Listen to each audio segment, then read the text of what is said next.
আল্লাহ মালাকুল মাউত কে বলবেন, মালাকুল মাউত কি অবস্থা? বলবে সব শেষ। মাইয়াব্বা, কে বাকি? মালাকুল মাউত বলবে জিনেরা বাকি, যাদেরকে দেখা যায় না। আল্লাহ বলবেন জিনদেরকেও শেষ করে ফেলো, রুহু কবজ করো। মালাকুল মাউত আজরাইল জিনদের রুহু কবজ করবে। আল্লাহ এবার জিজ্ঞেস করবে, ইয়া মালাকাল মাউত আখবিরনি মাইয়াব্বা, এবার বলো আর কে বাকি? মালাকুল মাউত বলবে, আল্লাহ মানুষগুলো সব শেষ, জিনগুলাও শেষ, এবার বাকি ইবলিস শয়তান। কে বাকি? ইবলিসরেও শেষ করো, ইবলিসও শেষ।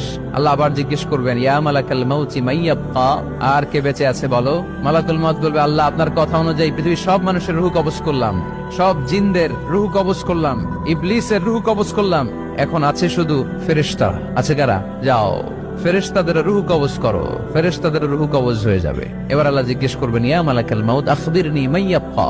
মালাকুল মাউত বলবে, আল্লাহ আপনার কথা মতো ধরে ধরে সব শেষ, ফেরেশতাও শেষ, 4 জন ছাড়া। কয়জন ছাড়া? জোরে বলেন, কয়জন ছাড়া? ইসরাফিল, জিব্রাইল, মিকাইল,